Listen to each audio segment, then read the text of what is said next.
Good morning, students. Today we will start a new topic, the next part of tense, past perfect tense. Today we will start this tense part. So, what is the definition of past perfect tense? It is the form of a tense. It shows the past action which has completed before another action. For example, I had completed my homework before our teacher phoned me, called me.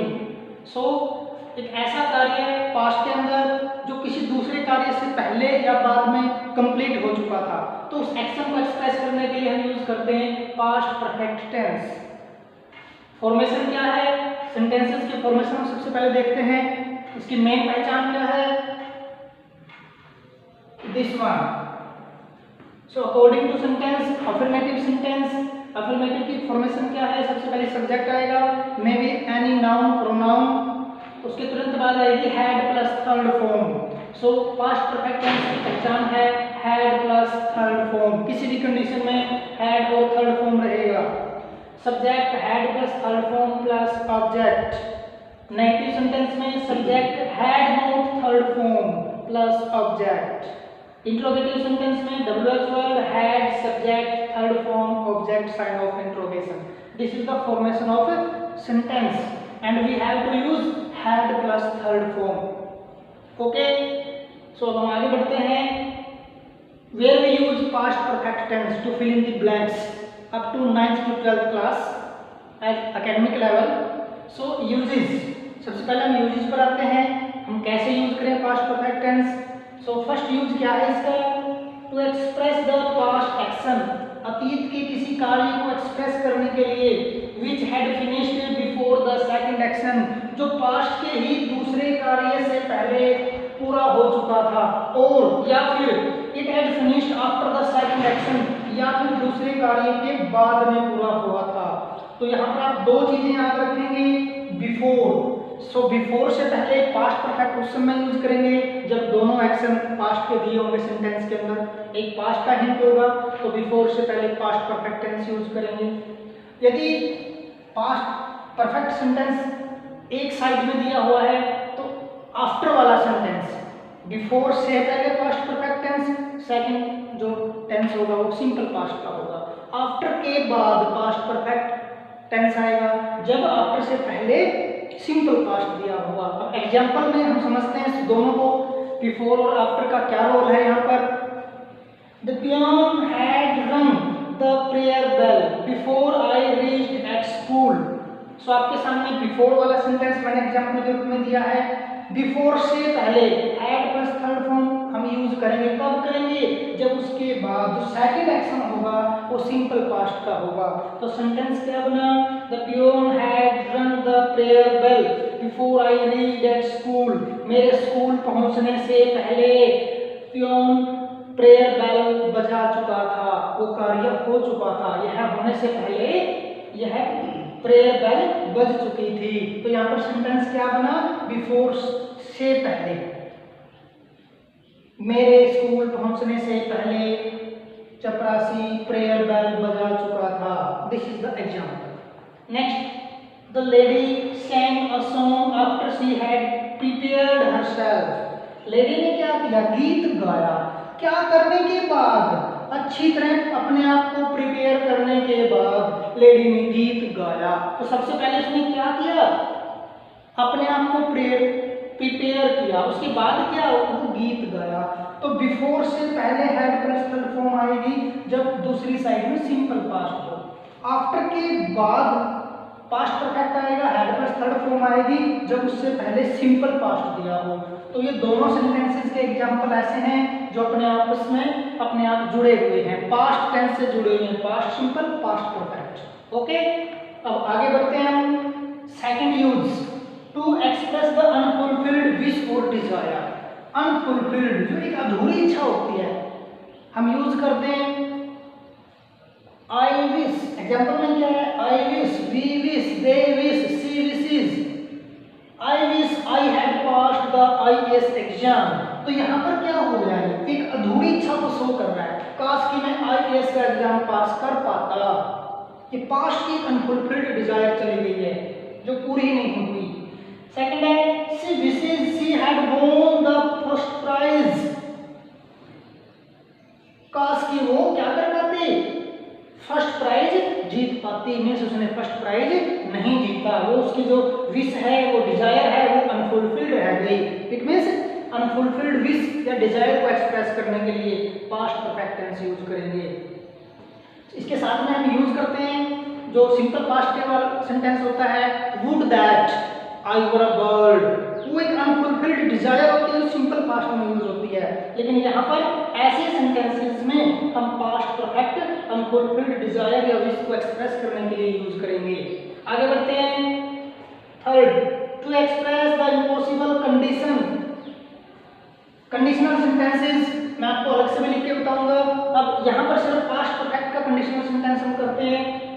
Condition क्या होती है, शर्त, तो condition वे में कोई action complete होता है। जैसे if Aman had run fast, यदि अमन तेज दौड़ा होता, अमन ने यदि तेज दौड़ लगाई होती, he would have caught the bus, वह बस कोट कर लेता, पकड़ लेता। तो यहाँ पर क्या हुआ, एक रिमोट पॉसिबिलिटी, एक इम्पॉसिबल कंडीशन रह गई। यदि मैंने अधिक परिश्रम किया होता तो मैं अधिक अंक प्राप्त कर लेता। तो यहाँ पर क्या है, यदि अमन तेज दौड़ा होता तो उसने बस पकड़ ली होती, तो दोनों काम अधूरे रह गए, ना तो वो तेज दौड़ा ना उसने बस पकड़ी। तो एक यह एग्जाम्पल है अनफुलफिल्ड डिजायर, और उसके बाद है इम्पॉसिबल कंडीशन का। अनलेस, अनलेस का मीनिंग होता है if not, unless is equal to if not. जो वर्ब आएगी उसका नेगेटिव सेंस देगा। अनलेस लगने पर यहाँ पर मीन सोच लीजिए, यहाँ पर नॉट आएगा, ये अंडरस्टूड है। Unless the teacher had assign me homework, यदि मुझे अध्यापक होमवर्क न देता, यदि उसने मुझे होमवर्क न दिया होता, I would have been free that day, तो मैं उस दिन स्वतंत्र रहा होता, फ्री रहा होता। तो यहाँ पर भाव क्या है, unless the teacher had assigned me homework, यदि अध्यापक ने मुझे होमवर्क ना दिया होता तो मैं उस दिन फ्री रहा होता। तो यह भी एक कंडीशन है। तो दोनों सेंटेंसेस, दोनों एग्जांपल्स शो कर रहे हैं कि ये इम्पॉसिबल कंडीशन क्या होती है, जो पास्ट को शो कर रहे हैं और पास्ट परफेक्ट से हम उसको एक्सप्रेस करेंगे। आगे बढ़ते हैं। Fourth use, to express direction of past which had already finished before telling about that action। तो यहाँ पर भाव क्या है, एक ऐसा कार्य है जो उस कार्य के बारे में बताने से पहले पास्ट में पूरा हो चुका था, फिनिश हो चुका था। एग्जाम्पल क्या है, द स्टूडेंट्स हैड ऑलरेडी, एक ऑलरेडी वाला सेंटेंस मैंने आपको पहले प्रेजेंट परफेक्ट में बताया, वो सिंगल सेंटेंस होगा। जैसे I have already written some sentences on white board. लेकिन यहाँ पर क्या है, कंडीशन रहेगी, जब कंप्लीट सेंटेंस होगा वो उसके अंदर पास्ट का आपको हिंट मिलेगा, तो ऑलरेडी के साथ आप पास्ट परफेक्ट टेंस यूज करेंगे।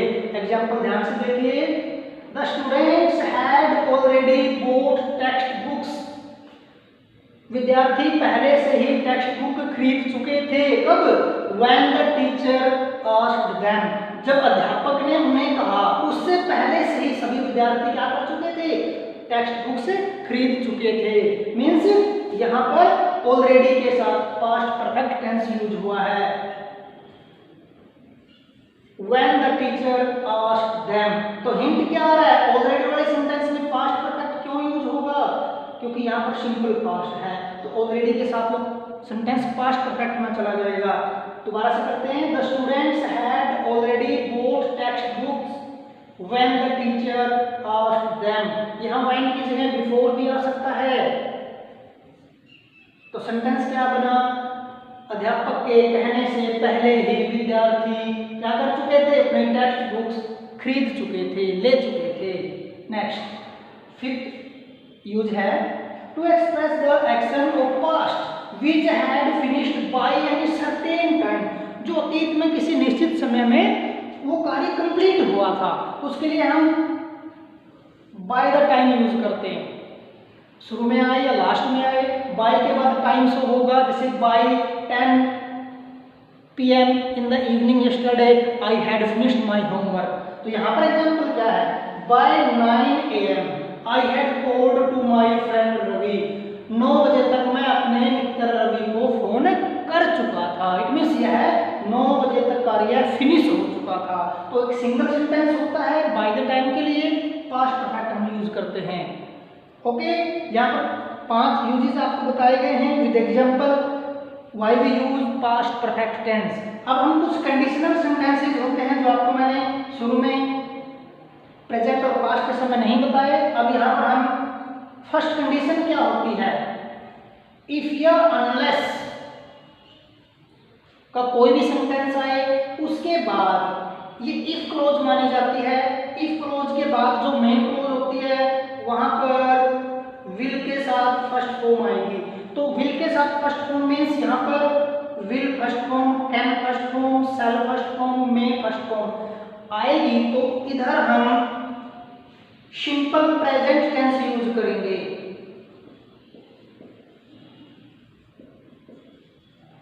मीन्स वर्ब की first form according to subject या फिर वर्ब की फर्स्ट फॉर्म के साथ एस या एस। तो हमारा पहला रूल यह है कंडीशनल सेंटेंस में, जैसे if you work hard you will pass the exam. Second condition क्या है, इफ या अनलेस से शुरू हो रही है। ये इफ या अनलेस, इफ क्लोज लास्ट में भी आ सकता है, स्टार्टिंग मेन क्लोज से हो सकती है। इफ या अनलेस वाला सेंटेंस वहां पर वर्ब फिल करनी होती है। सेकंड पोर्शन में वुड के साथ फर्स्ट फॉर्म हो, कुड के साथ फर्स्ट फॉर्म हो, माइट के साथ फर्स्ट फॉर्म हो या शुड के साथ फर्स्ट फॉर्म हो, तो इधर हम सिंपल पास्ट टेंस यूज करते हैं। Simple past tense. Simple past means यदि अफर्मेटिव सेंटेंस है तो सिंपल सेकंड फॉर्म आएगी, नेगेटिव सेंटेंस है तो डिड नॉट फर्स्ट फॉर्म आएगी। ओके, जैसे if she sang very well she would get an award। तो यहाँ पर इसको देख करके हम सिंपल पास्ट यूज करेंगे, इस पोर्शन को देख करके सिंपल प्रेजेंट यूज करेंगे। This is your second conditional sentence. It's very easy. Third sentence, if unless से स्टार्ट हो रहा है, सेकंड में यहाँ विल फर्स्ट फॉर्म है, यहाँ would should could might first form है, यहाँ पर would have third form, could have third form, might have third form, should have third form। यदि यहाँ पर सेकंड क्लोज के अंदर दी हुई है तो इफ क्लोज के अंदर पास्ट परफेक्ट टेंस आएगा। Past perfect tense as for example this, if Aman had run fast, यदि अमन तेज दौड़ा होता, he would have caught the bus, तो उसने बस पकड़ ली होती। तो यहाँ पर ये तीनों सेंटेंसेस, जो आज वाले पास्ट परफेक्ट के लिए ये सेंटेंस है, जो कल हमने किया सिंपल पास्ट उसके लिए ये सेंटेंस है, और जो हमने पहले प्रेजेंट टेंस किया simple present plus simple future tense. तो तीनों एग्जांपल जो ये शो कर रहे हैं कि कंडीशन, सेंटेंस के अंदर कंडीशन हो तो क्या सेंटेंस और कौन सा टेंस यूज होगा। सो टुडे और past perfect tense is over now with 3 type of conditional sentences. You have to select from the sentences, conditional sentences according to uses all the sentences. So take help from your help book, do the exercises, fill in the blanks with the help of these given uses. Use in fill in the blanks the main work with the help of our study material that you have been taught. So today this topic is over now. So share the videos, subscribe my channel. Thank you. Have a nice day. Have a good day. Be healthy.